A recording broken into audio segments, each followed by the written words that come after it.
Buenas noches de sábados, muchas gracias por estar ahí, muchas gracias por seguir el programa desde sus hogares. Bueno, miren, llevamos varias semanas con homenajes, los domingos por la mañana, los domingos por la tarde. Hay mucha gente que sale en sus ciudades a espacios públicos, pincha banderitas, pincha 53.000, 50.000, depende del momento en el que se haga la cuenta de los que creemos.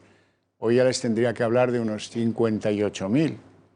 Vamos camino de los 60.000 si no lo remedia nadie.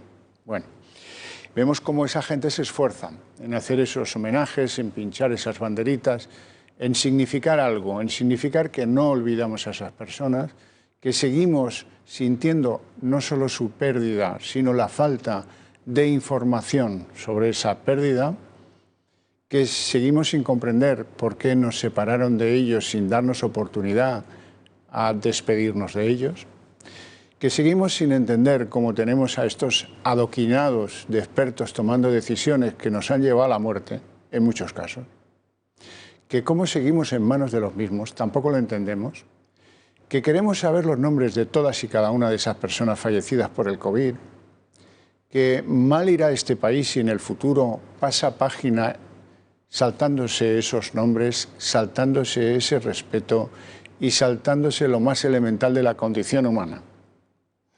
El querer ser solidarios. Querer ser solidarios significa exactamente lo que hace esa gente pinchando sus banderitas.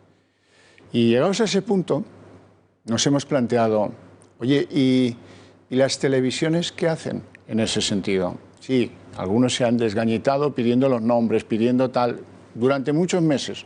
No lo hemos conseguido. Pero sí que es verdad que también hacía falta un reconocimiento de otro modo, más solidario, permitiendo que ellos se expliquen a través de este programa de televisión, de esta cadena de televisión, el Toro TV, porque si no hacemos eso, poca humanidad tenemos. Y ese es el propósito del arranque esta noche de sábado de Más se perdió en Cuba, y el propósito, les voy a presentar a algunos de nuestros invitados, luego se van a incorporar otros, y luego cuando creamos haber rendido ese homenaje tan merecido a las familias que han perdido a alguno de sus seres queridos por culpa del COVID y por culpa de la ineficiencia del COVID y con los métodos que impuso el COVID, pues entonces iremos a otros asuntos políticos. Así es que les presento ya, aquí en el estudio a mi derecha, doña Rosa María Sánchez. Muy buenas noches. Buenas noches. He visto que, así que yo iba desgranando esto, te emocionabas. Sí, porque sigue doliendo. Te doy unos segundos para que te confortes y te voy a pedir que nos cuentes tu devenir con el COVID. Doña Emilia Zaballos, muy buenas noches, abogada. Buenas noches. Abogada y digamos, artífice en el mundo jurídico de una reclamación tan elemental como la que hemos contado, ¿no? Sí, la verdad es que como presidenta de la Fundación Zaballos estamos haciendo, creo que a lo largo de casi estos 25 años, creo que es la causa en la que además de encontrar muchísimo apoyo, implicación, creo que nos estamos dejando todo, porque el dolor de las familias no se puede quedar sin una explicación. Y lo único que se busca, aquí no hay un tema político, ni ideológico, ni de nada, simplemente transparencia en cómo se gestiona la pandemia. Sé que estás volcada en ello y te lo agradezco porque es un signo de tu humanidad. Bueno, doña Rosa María, ¿me cuenta lo que pasó en su familia? Bueno, mi madre estaba ingresada en la residencia en Reina Sofía de las Rozas. Hasta ese momento un trato exquisito, con su medicación adecuada, y me llaman el día 27 de abril que mi madre ha tenido una recaída. Esto fue el día 27, la trata con Urbasol, con alopelidol, porque tenía una EA cognitiva, y el día 29 la aíslan con otra residente más. El día 30 la saturación durante estos días lo ha tenido 80, 90, o sea, bien, y no la han tratado por eso. La trata, ya le digo, con Urbasol, y el día 30 me dicen que la aíslan y que no quiere comer, que no hace por vivir. Entonces el día 31 me comunican que me llaman y me comunican que a las 9:15 la empiezan a sedar y le dieron a las 9:15 media ampolla de morfina y a las 2 de la tarde otra media ampolla de morfina y muere a las 3. Yo pedí de un momento y a verla me dijeron que no. ¿Cuántos ancianos no habrá en la misma situación, ¿no? Parecida situación? Muchas. Que pasaron de un medicamento relativamente común a la sedación y a la muerte. Y ahí estamos sin poderle reclamar a nadie. Porque luego, creo que sí podemos reclamar. ¿Luego qué? ¿Quién asume? Sí, yo di orden de que no los llevaran a los hospitales, porque a su madre le pasó eso. Sí, mi madre... en situación normal, si hubiera sido otra cosa, pues la hubieran evacuado, la hubieran llevado al hospital, pero hubo una orden que luego discutiremos si fue la comunidad o fue el ministerio, pero que lógicamente la familia está en su derecho exigiendo, oiga, quiero saber por qué los sucesos han acaecido de ese modo y no de otro, que a lo mejor hubiera salvado la vida de su madre. Sí, el hospital de Majadahonda dio orden de que a los cognitivos no se les iba a ingresar que no los iban a tratar. Cuando peleábamos por una cama y las urgencias estaban repletas, hubo una sanidad pública que dijo, uy, los ancianos, como lo voy a decir muy cruelmente, los ancianos están amortizados. Sí. Es cruel, pero es que esa es la elección que hizo nuestra sanidad. De ahí que muchos pensemos, pero ¿qué clase de sanidad monstruosa es esta? Que te distingue en función, imagínense, que dijeran los rubios no tienen derecho a sanidad. Exactamente. Sería el escándalo, ¿no?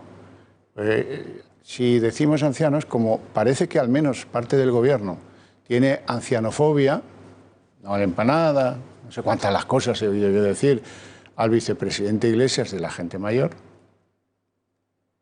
Será lo único que cambie con el tiempo de semejante mendrugo. Doña Emilia, ¿habrá casos parecidos a este? Casos que usted está trabajando ahí en la Fundación. Los casos son tremendos.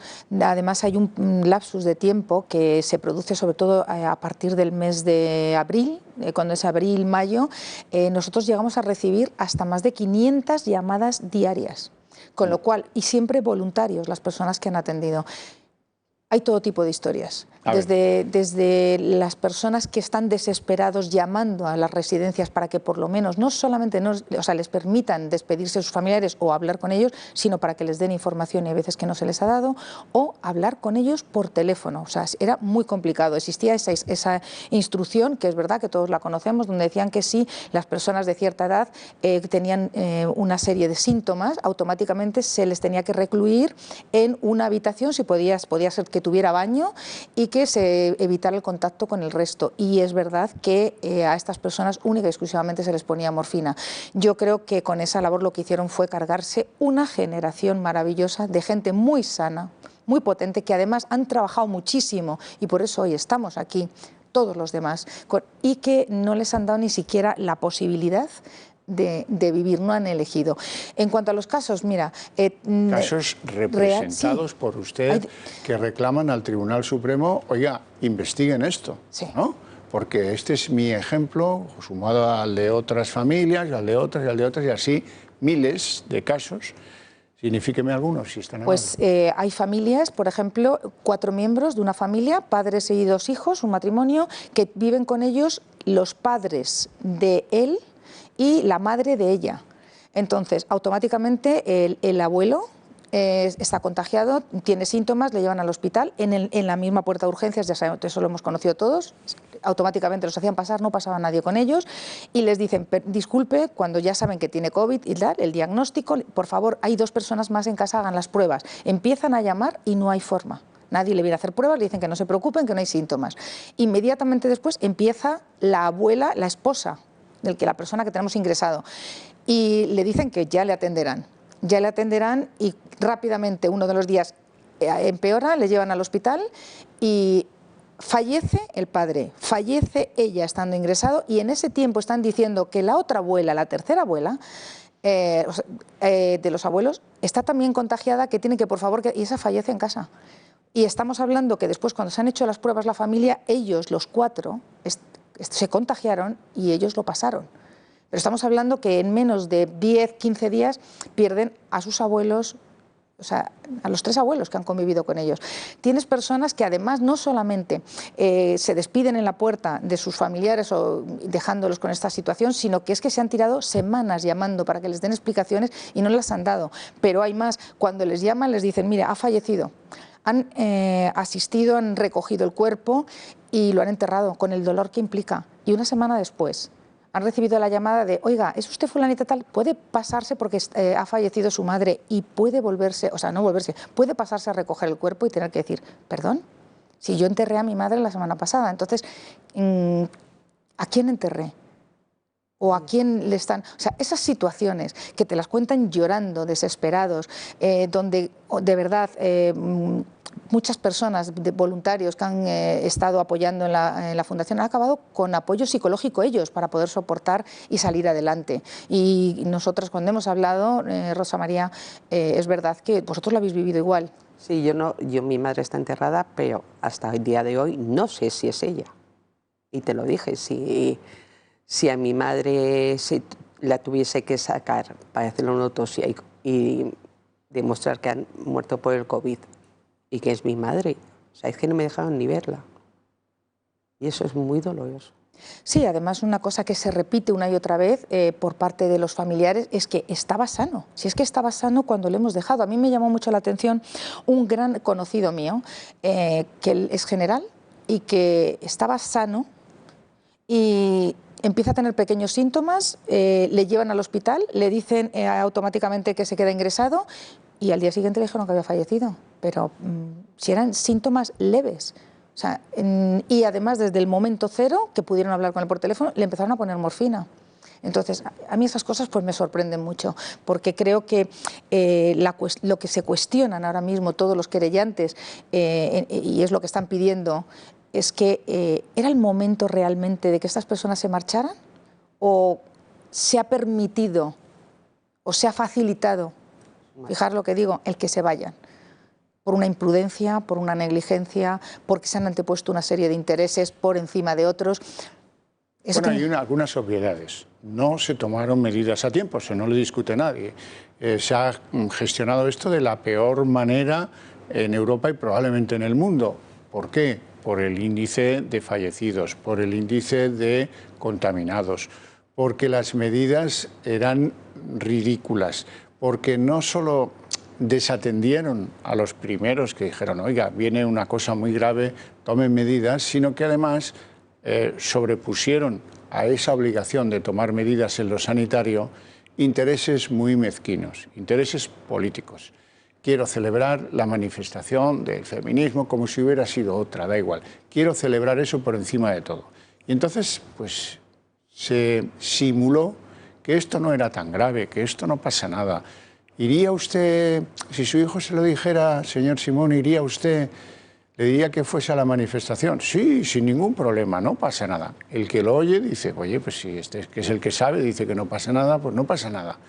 Y la gente salió y fue al fútbol y fue a actos políticos, a manifestaciones, a encuentros, de copas, de cachondeo y sin ningún pudor porque el que estaba al frente no actuó correctamente. Y eso es un requerimiento al que tienen derecho las familias de los que han fallecido.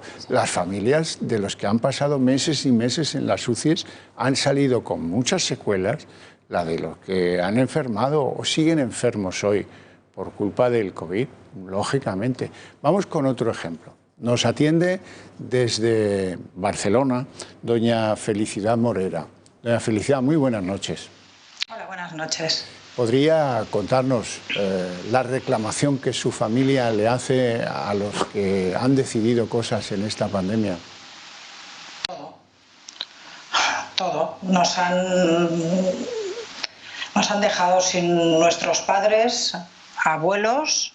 Ha sido horroroso, la gestión ha sido nefasta y lo sigue siendo. Creo que siendo ahora la segunda repesca que hay de COVID, podrían haber aprendido algo, pero veo que en 6 meses no se ha aprendido nada. No se ha aprendido nada. Y a los abuelitos, entre ellos mi madre, que estaban en las residencias, los han abandonado. Los han abandonado y los han abocado a una muerte segura. Ha habido, a mi madre, por ejemplo, la desatendieron, pero ha habido gente que directamente le han puesto una inyección de morfina y ya está. En el caso de tu madre dices que la desatendieron. ¿Puedes explicarnos un poco mejor eso? Mi madre estaba en una residencia porque tenía Alzheimer y estuvo una semana con 37,6, no es fiebre, son décimas, pero llevaba una semana con 37,6 y sin comer ni beber. 5 días, 7 días, una semana. Entonces, cuando me llamaron una mañana, me dijeron que estaba bien y al cabo de 2 horas me llamaron y me dijeron que estaba mal, que estaba para derivarla a un hospital o que si no quería, pues bueno, cuando vieran que estaba al final de la vida me avisarían. Entonces, en vista de esto, yo consulté, les dije que esperaran, porque como todo el mundo, yo y como todo el mundo, porque esto nos ha venido grande a todos, evidentemente, pero no sabíamos de qué iba, pero sí que sabíamos que en los hospitales estaba la gente abandonada en los pasillos, porque no había espacio, en sillas, en camillas. Mi madre con un Alzheimer es de las personas que si reacciona, se arranca la vía y se va. Y la pierden. Entonces yo dije, bueno, quiero asesorarme, quiero hablar con una enfermera, con un médico, con alguien que conozca y que me diga. Entonces hablé, me dijeron que sí, que la deriváramos a un hospital, porque en el caso de ella lo que harían sería pues ponerle un cinturón o... A ver, los atan, no me parece mal, porque son gente que si no se escapan, ¿no?, en su situación. Y en cuanto la derivaron al hospital, que fue el día 10 de abril, en cuanto llegó al hospital la querían devolver a la residencia. Dijeron que por protocolo no la podían coger. En la residencia se plantaron, el enfermero que la llevaba estaba en la residencia, les dijo que hicieran el favor de acoger a esta señora, que era de las más jóvenes que tenía en la residencia, y que si no la atendían a ella, que ¿a quién iban a atender? Y bueno, ingresó el día 10 y el día 15 de madrugada a las 2:15 de la mañana fallecía. Bueno, pudo ingresar en un hospital. Dentro de la gravedad de lo que usted cuenta, hubo muchos que ni siquiera fueron llevados al hospital y desde luego otros que no fueron admitidos. En cualquier caso, usted, ¿cómo formula su familia la queja a los que tomaban decisiones en esos momentos? A ver, es que esto se ha hecho mal desde el principio. Se tenían que haber tomado medidas desde el primer momento. El gobierno lo sabía desde el mes de enero. Y si lo sabía desde el mes de enero, se tenían que haber puesto medidas el mes de enero y no 2 meses después o 3 meses después. Sin saber lo que teníamos encima, hemos ido todos trampeando como hemos podido. Pero es que no reaccionan. Como a ellos no les toca de cerca, porque ellos, si tienen un caso en su familia, a lo mejor no lo van a perder porque le van a dar todos los cuidados, tendrán un sitio en la UCI y tendrán lo que necesiten, el respirador, se lo quitarán a quien sea, a quien haga falta para ponérselo a ellos, pues ellos no lo sufrirán. Entonces tampoco se ven identificados con nosotros. Y la gestión ha sido muy mala porque hemos estado todos desatendidos, no las personas que han fallecido, las familias, los médicos, los sanitarios, la policía, el ejército, todo el mundo que quería ayudar, todo el mundo ha estado desatendido porque no hemos tenido ni unas bases ni unas normas que seguir. Encerrarnos en casa, no se puede parar un país 4 meses y ahora, porque ahora les apetece, nos van a volver a cerrar, abrirán en Navidad y volverán a cerrar después de Navidad. Es que no se puede, porque además las consecuencias no son solo ya físicas, que puedes morir, son las consecuencias del país, la recesión que vamos a tener. Yo me he quedado sin trabajo también. A ver, es que hay mucha gente que no le ha fallecido alguien en la familia, pero que es un afectado, es una víctima también. Y hay personas físicas, hay empresas, hay autónomos, hay mucha gente que lo está sufriendo, la mala gestión de este gobierno. Yo pienso que se tendría que haber hecho de otra manera. Habría que haber, yo bajo mi punto de vista, me puedo equivocar, evidentemente, y nos podemos equivocar todo, pero es que ellos no han hecho nada. ¿Vale? Yo lo que me quejo es de que no han hecho nada. Porque para mí lo importante era haber traído pruebas para hacérselas a todo el mundo, primero a las personas que están directamente con los enfermos y a partir de ahí ir haciéndoselas a todo el mundo. El que esté muy mal, al hospital, derivarlos a otros hospitales que tengan sitio, da igual que sea la provincia de al lado o 4 provincias más para allá o a 6.000 kilómetros. Se coge un helicóptero y se lleva a estas personas, da igual. Y a los que estén regular en casa a pasar la cuarentena y los que estén bien a trabajar. Felicidad, Rosa María. ¿Pudisteis enterrar a vuestras madres? Yo sí. Tú sí. ¿Y tú, Felicidad? 2 meses después. 2 meses después. 2 meses después, sí. Con toda esta gestión, es que todo ha ido mal. Todo ha ido mal, sí, sí. Todo ha ido mal, todo muy lento, además. Ha puesto a esta sociedad al clareo el COVID. Todos hemos visto que tenemos unos agujeros brutales en el manejo de casi todo. De casi todo. ¿No te parece? Felicidad. Sí. Es que no. Yo creo que un niño de 4 años lo hubiera hecho mejor. Con sentido común y ganas. Porque medios tenían, se han gastado el dinero en otras cosas y lo están intentando tapar. Pero con ganas y sentido común, ya no hablo de color político.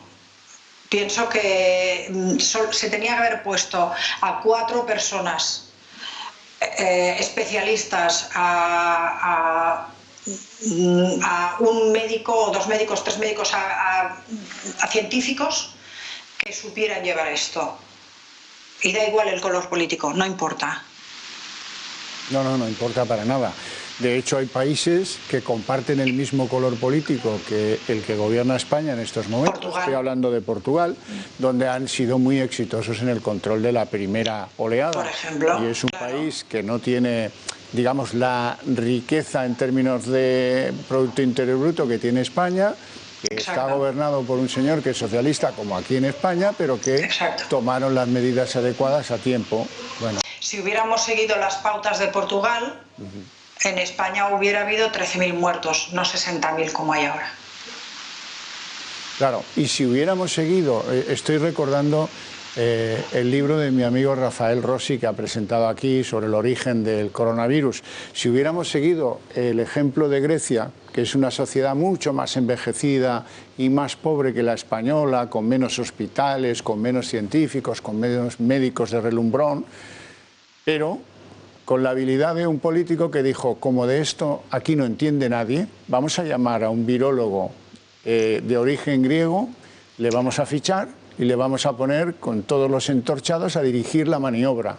Y llegó ese señor y lo prohibió absolutamente todo, hasta la celebración de misas de los ortodoxos en Grecia. Y el resultado es que ese país, mucho más pobre que el nuestro, mucho más envejecido que el nuestro, ha presentado unos números que para nosotros los quisiéramos. Parecen los números de una comunidad poco afectada en España. Dígame. Pues mira, sin ir más lejos, te cuento lo que ha pasado en Vietnam. Yo tengo a mi hermano en Vietnam está allí encerrado, no ha podido venir ni a ver a mi madre, ni por el fallecimiento de mi madre, lo está pasando allí todo solo. Allí ha habido unos 1000 y poco, quizá 1200 infectados por coronavirus. Ha habido 700 y pico personas que han recuperado y 35 muertos. País fronterizo con China, país subdesarrollado y país comunista.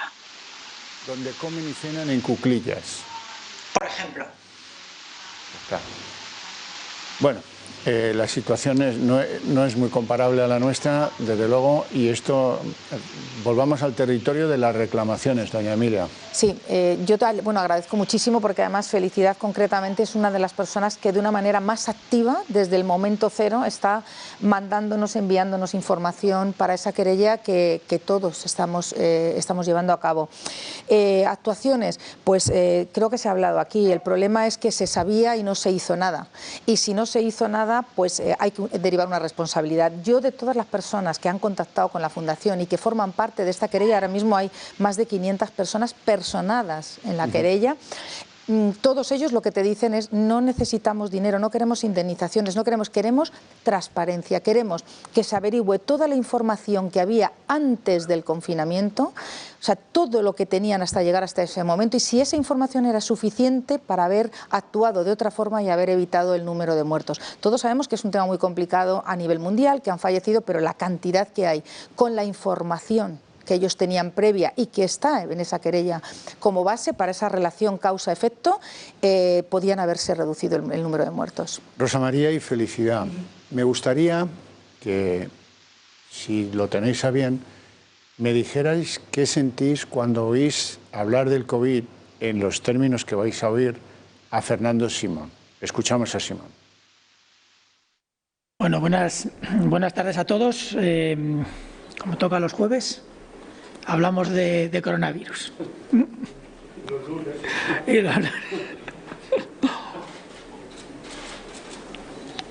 Cuando esto acabe no sabremos de qué hablar. Sí. Bueno, con fecha de defunción en los últimos 7 días han fallecido 494 personas. Rosa María, ¿cómo se le queda a uno el cuerpo cuando oye ese cúmulo de despropósitos? Sin sangre.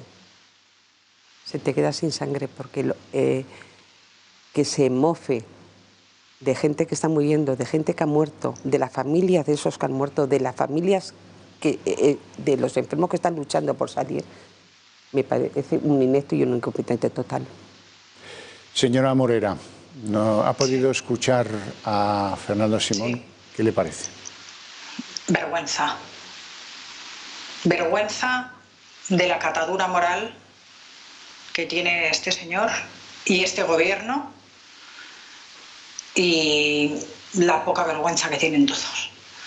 No tienen dignidad, no son personas, no tienen moral, no tienen ética, no tienen principios, no tienen nada.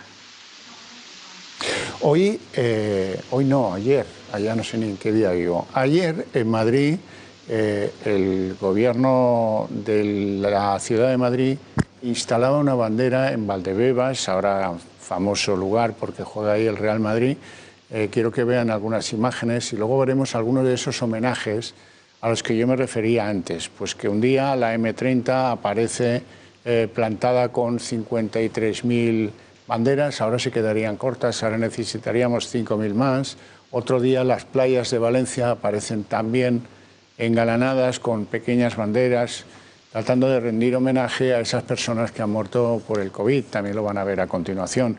En fin, cuando se producen este tipo de homenajes, ustedes, doña Rosa María, ¿cómo lo ven?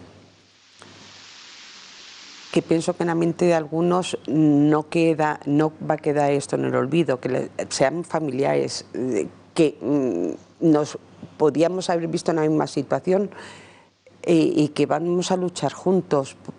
Hay gente que nos apoya y esto tenemos que ver que se haga justicia y que se sienten donde se tienen que sentar.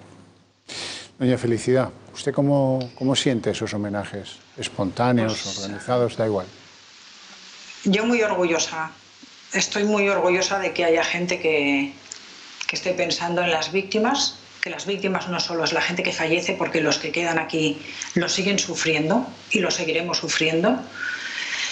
Y además os diré otra cosa, yo soy la coordinadora en Cataluña de ANBAC, de esta asociación que pone las banderas, porque tal como ha dicho Emilia, yo intento ayudar en lo que pueda y enviarle a ella todos los artículos y todo lo que encuentro y meterme en todas partes donde pueda para que sea para ayudar a las víctimas y a los afectados. Y me siento orgullosísima de estar con ellos y poder hacer esto. Emilia, ¿y tú? Pues a mí me hubiera gustado que todo lo que son homenajes no tengan que tener fecha de caducidad. Y a mí que los pongan con tanto esfuerzo por la mañana y les pongan una hora para quitarlo ya me parece súper triste. Entonces yo hay veces que me pregunto, ¿dónde están los españoles que permiten que se quitan? Porque yo hay veces que digo, después de tanto esfuerzo, estamos homenajeando, aquí no hay ideologías, no hay nada, estamos haciendo un homenaje a las personas que hemos perdido en una situación súper dura. Sí me sorprende que en otras circunstancias probablemente hubiera habido familias con niños, de aquí no se quita nada hasta que nosotros no queramos, no cuando se nos mande. Entonces, a mí creo que esa reacción, a mí, del pueblo español, me falta. O sea, yo hay veces que digo, estamos dormidos, estamos protestando todos en petit comité, pero no hay una acción que tenemos que coordinar, hacerla fuerte, porque no se os olvide que solamente creando un grupo de presión fuerte al que se le dé voz, se puede conseguir el cambio, ¿eh? Todo lo demás no va a ser así. Bueno, vosotras tuvisteis vuestra pérdida en un momento en el que estábamos en la primera oleada, ahora estamos en la segunda. La segunda oleada se ha llevado ya 6.000 vidas, y ya veremos cómo termina, a ritmo de pues, aproximadamente 200 muertos diarios. En eso estamos ahora. Eso es como si cada día nos desayunáramos con el anuncio de que un avión comercial se ha estrellado en algún punto de España. Y la gente como que lo ha normalizado, ya no hablamos, no nos escandalizamos de esos números. Lo que yo sí creo es que produce mucho escándalo el decir, bueno, estos señores que no han tenido credibilidad porque la han roto ellos mismos, siguen gestionando la pandemia.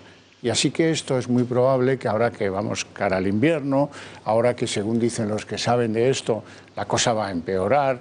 Ya admiten ellos mismos, Sánchez lo admitía ayer, estamos en una situación grave, y ya también lo ha dicho estos días atrás, estamos en una situación grave que el que conduce el piloto del avión comercial que se estrella es el mismo, no ha cambiado. Os quería preguntar sobre la credibilidad que para vosotras tiene el actual gobierno, del cual dependen de sus científicos que no existen, de sus Fernando Simones, que casi mejor que no estuvieran al frente de nada, o de sus Salvador Silla, o de su propio presidente Pedro Sánchez. Para resumirlo, ayer hablaba Pedro Sánchez, nadie sabe qué quería decir, no impuso medidas, y si habla de medidas se le ocurren medidas del tiempo medieval, vamos a confinar, el toque de queda, no sé qué, para que parezca que se hacen cosas, pero los confinados doblan de un día para otro y las medidas son evidentemente ineficaces. Vamos a escucharle y luego os pregunto si os merece credibilidad el presidente del gobierno. Les propongo que nos fijemos objetivos a lograr durante las próximas semanas. Un reto colectivo. España hoy sufre una incidencia acumulada, según los datos que conocimos ayer, de 348 casos por cada 100.000 habitantes. Recordemos que el estado de mayor riesgo era por encima de 250 casos por cada 100.000 habitantes. Debemos lograr una incidencia acumulada por debajo de los 25 casos por 100.000 habitantes. Esto es, tenemos mucho camino por recorrer. Pero yo estoy convencido, persuadido, de que como ocurrió en la primera ola, lo vamos a poder lograr de nuevo si tenemos la máxima disciplina social, si contamos con la máxima resistencia, con el espíritu de equipo imperioso si queremos lograr este objetivo colectivo y con moral de victoria. Insisto, lo hicimos en la primera ola y lo podemos volver a lograr. Miente como un bellaco.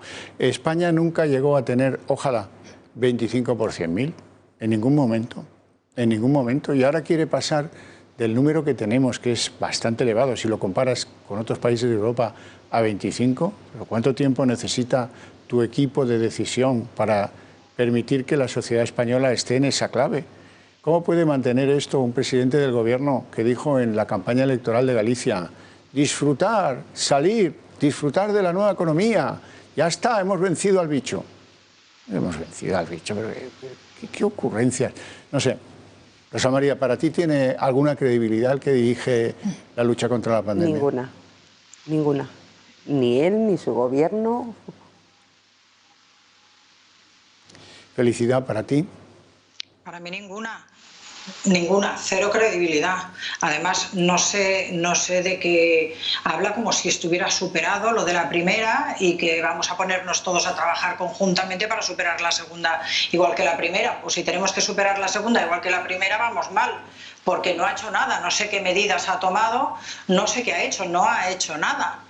Entonces este señor vive en un mundo paralelo, vive en su mundo de Narnia o no sé dónde vive, que a él le parece que se ha superado algo, todos juntos y victoria. Chico, no sé, que se lo haga mirar. Moral de victoria, sí, no dejaremos a nadie atrás, sí, confíen en nosotros que somos unos cracks. Y venga la gente muriendo, y venga, por cierto, con el gran insulto a todo el país de no querer concertar los números de lo que dice el MoMA. Mire usted, son 58.000 los que han muerto y lo lamentamos muchísimo.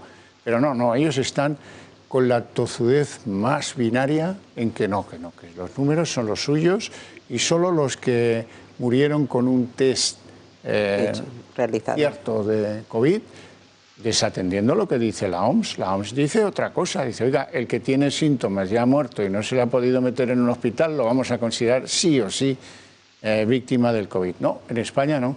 En España no, porque no quiero que me afeen la gestión, porque no quiero que aparezcan números que nos sitúan en Europa como el que más muertos ha tenido, que ya lo somos, pero bueno. Doña Emilia. Pues a mí me asombra cuando dice que hemos salido de esta primera, porque yo creo que si tuviéramos que dar las gracias a alguien y hemos sobrevivido a la primera, es a los sanitarios, es a los cuerpos de seguridad y fuerzas de seguridad del Estado, a los ciudadanos, que quién nos iba a decir que a los españoles, o sea, nos iban a tener en las casas encerrados, hemos sido súper disciplinados en un porcentaje muy elevado, pero no al gobierno. Yo concretamente no se lo debo a los políticos. Y además, no se nos olvide, dice, la primera, de la segunda vamos a salir también.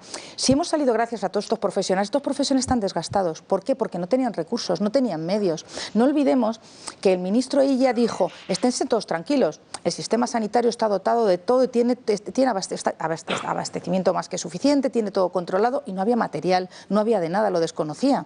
Cuando nos encontraron con todos, estamos hablando antes del 8M, y estaban hablando de que no había muertos, y había muertos que luego se llevaron a ese cómputo posterior y habían fallecido antes, y están en urgencias los certificados de hospitales porque se nos han hecho llegar. Entonces, el personal sanitario está desgastado por esa falta de recursos. Si ahora tenemos que salir una segunda vez, gracias a ellos, la verdad es que es preocupante, porque yo creo que a mí, después de esa conversación, lo primero que me pregunto es, sí, hemos salido, pero en todo lo que el tiempo que se produce su comparecencia, no me dice cómo. Yo siempre digo que si a mí me dicen, vas a ir a la luna, pero no me dices cómo, pues como que no me dices nada. Entonces, para mí falta el cómo, el con quién. O sea, para que sea creíble el discurso. Para que sea creíble el discurso. Hacemos una pequeña pausa. Doña Felicidad, seguimos en contacto porque ahora entramos en el trance de lo que dice la justicia y cómo la justicia se mira las querellas que han presentado con toda legitimidad las familias que consideran que las cosas se han hecho mal. Pero eso después de la publicidad. Muchas gracias.